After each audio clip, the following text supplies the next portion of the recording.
Western Rise, amazing company. Wizards in the material department. Wizards when it comes to designing clothes. Honestly, hands down one of my favorite clothing brands. And this new release from them, the Airloft jacket that just got finished on Kickstarter. So I figured we'll just do like a little, here's my opinion if you're looking for a good jacket. This is no exception. This is another amazing high quality product from a company that truly cares about what they're putting out on the market, and you can tell they stand behind it because it kind of speaks for itself. Now, I'm a big fan of jackets. I'm a big fan of winter clothing. I love it. Now that I live in a place where the climate actually changes, as opposed to Florida where it's 150 million degrees year round, I actually got to experience snow and cold weather, which is one of my favorite things. So with cold weather comes, you need a jacket, right? I mean, obviously, unless you're like He-Man, or there's a guy like in Iceland or whatever that like takes ice baths and it's like negative 20 degrees because he like doesn't get cold. That dude's insane. He probably doesn't need this jacket unless he wants to look good, in which that case he should get it. But in terms of getting cold, I don't think he really needs it that much. But however, I have a very limited series of jackets that I use for a lot of different things, right? I think that you need a jacket for certain like regulations of cold, right? So like between different temperatures. For me, I have my pasture jacket, right? You might have seen in a couple other videos, I did a review on it as well. That jacket is really good for like anything below like 20 to 25 degrees. That's something I'm gonna pull that jacket out for because it's warm, it's insulated, it's nice, and it's durable. It can withstand pretty much all the elements. But this is honestly right up there with the pasture jacket. The only thing is I don't know if this thing could survive in like this extreme cold weather without layering, and I'm not one that typically likes to layer. I like to just wear a t-shirt and the jacket, maybe a long sleeve in the jacket if I have to. But overall, this thing has been amazing in like the 25 to like 40 degree weather range with the snow. Now, to properly test this thing, I took it out into the mountains where it was snowing and decided to see just what this Airloft technology was all about. Now, I did a review on, this is the Airloft shirt jacket, right? And I will say this while I'm thinking of it, this is a medium shirt jacket thing. This is the medium on the Airloft regular jacket, right? So you got shirt jacket, regular jacket. I will say that the sizing is 100% true to size with this. I ordered the medium in this. This fits perfectly for me. It's a medium. I am 5'8", 170-ish pounds, and I found no issues with the medium. No issues with the sleeves being too short. It's the perfect amount of length. It's perfect in the shoulders. It all fits really well. So the medium is true to size. Now, this is the same material as this, the Airloft material, except for this is a little bit thicker. Now, the Airloft material is made out of 73% polyester and 27% nylon. It is 4-way stretch, abrasion resistant, quick dry, packable, and water resistant. Now, like I said, to test this thing out, I took it out to the mountains into the snow and wanted to see just how water resistant and how good it would be in the elements. Now, unfortunately, it was supposed to snow and it didn't, but they were still on the ground, so I got creative with it. And the first thing I thought of is what happens if you fell down a cliff, or if you, not a cliff because you'd probably die, but like what if you rolled down a hill, right? So I rolled down a hill in this jacket to see if I would get wet, to see if there was any kind of, you know, how much resistant could this thing actually take. And the truth is, after I got up from rolling down the little hill that I rolled down, my pants were wet, but I had no dampness, no wetness, nothing underneath this jacket. I was completely dry. Actually, I was still warm as my legs were actually getting kind of cold. So that right there just showed me that the water resistant factor on this jacket is actually really extreme. Not to mention it keeps you warm. Like I said, even though I was rolling around in the snow and had snow on me, I tested this a bunch of different ways with the snow just to see how it would hold up, because to me that's the most important thing, is you want a jacket, if you take it out in the water, if you take it out in the rain, if I have no doubt that if I zip this thing, oh wait, okay, so that's one thing while I'm thinking of it, is if you zip this thing all the way up and try to put your hood on, it's not it's not super easy. It's not the easiest. I like to unzip it a little bit, give it that little bit of leeway. But I have no doubt that if I went out in the water, in the rain, with this jacket, I would be 100% fine. This, for one, it's very water resistant, as you saw with the snow, but for two, like, this Airloft technology does not absorb water. It just kind of brushes right off. I mean, literally right off. Now, I've worn this thing pretty much every day since I got it. And I've worn it to the gym. It's been to when I go grocery shopping, when I go out and about adventuring, which I have done, or when I just go out, wherever I go. If I leave the house, I'm pretty much wearing this when I'm walking my dog around, anything. And there's a couple times where it's been sprinkling. Had a little bit of water drizzle on it, and literally you can see the water drops, you know? You can see the water drops, and I just brush it off. I mean, even snow rubbing it on the arm, it just falls off and it's not even wet afterwards, which is insane, but that's what you would expect from this kind of material. So, can it handle the elements?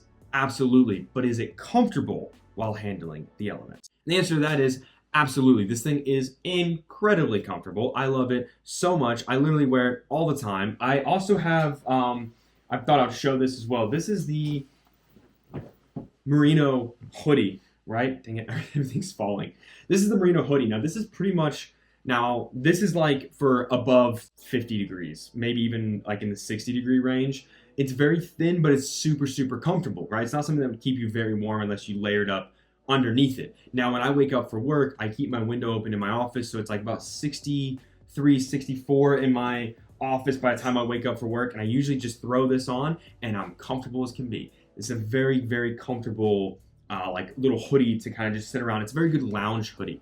I found it to be very good for just like sitting around the house and just using it that way. But this jacket is great for pretty much every occasion. I think I really like the way this jacket looks. One thing that I really admire about a company like Western Rise is, for one, you can tell they care about their products, but for two, they're not flashy about it. There is no logo, there is no branding on this jacket, on any of the other products I've shown you, on their pants. There's not like, you know how like a Levi Strauss has like that big like leather thing on the back of their jeans? You don't have any of that. There's like zero branding on any of these. The only one I found, this is the Versa hat. I thought I would show this real quick. I am planning on doing like a video on like some of my favorite hats that I use for travel and everything. This thing is awesome. It's got like a foam bill and it's very lightweight. I've been wearing this at the gym. Super comfortable. It's the only one that really has branding on it. If you can see, it has the Western Rise right there. But I mean, if you're wearing your hat forward, you're not really going to see it. I personally wear my hats backwards, so you do see that branding a little bit, but it's just, I mean, this is a hat, so it's a little bit different, but it's super killer. I will be doing a video on hats at some point. I will. I have a bunch of hats behind me, as well as also got the one from Modern Day Fair. So got a lot of hats to talk about because I'm a big hat person. I usually almost always wear hats. The only thing I'm not the biggest fan of is with these sleeves, right? These are these sleeves are like the elastic bits, and sometimes if you're putting the jacket on, you see how that sleeve kind of comes up a little bit and you have to kind of do like a quick adjustment tuck.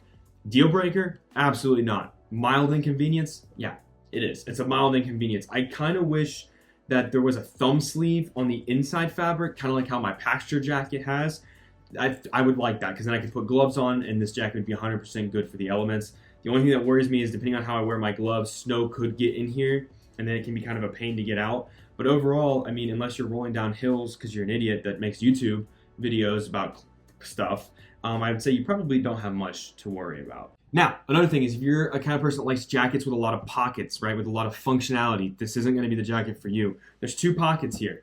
That's about it. That's all you got. Nothing on the inside, nothing on the breasts, nothing like that, right? Which is fine with me, because honestly, I don't wear a jacket to have a million pockets unless I'm doing something that requires me to wear a jacket that has a million pockets. The Packster jacket, again, is my reference. If I'm doing stuff that requires me out in negative 20-degree weather, that's the jacket I'm going to wear, and I'm going to have it loaded up with like warmers and stuff like that. That's what a lot of those pockets that you see on that jacket are for. So you can put like hand warmers to keep warm. That's what that jacket is made for. This jacket, I think, is made more for the casual go-getter that wants to go out maybe in a little bit of a nastier weather. Maybe it might be a little chilly, might be a little damp, might be a little wet, might even be snowing, and you want to remain comfortable and not have to worry about, you know, getting wet or anything destroyed while you're wearing it. And this jacket is 100% going to live up and hold up to that. Another thing is the packability of this jacket, right? For one, like the Airloft shirt jacket, this packs away pretty nice. I mean, it's not the smallest thing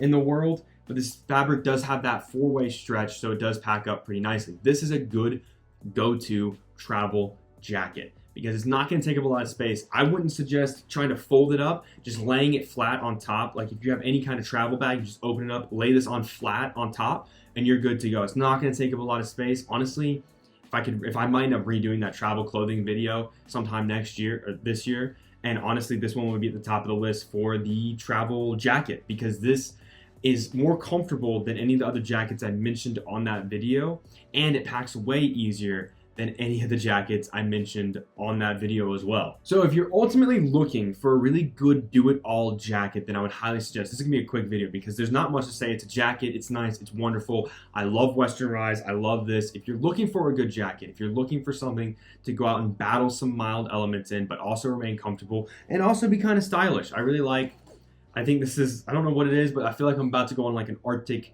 I feel like Peter McKinnon, like about to go vlog in Antarctica or something, right? Like this, that's the vibe I get from this. It's just a really nice jacket.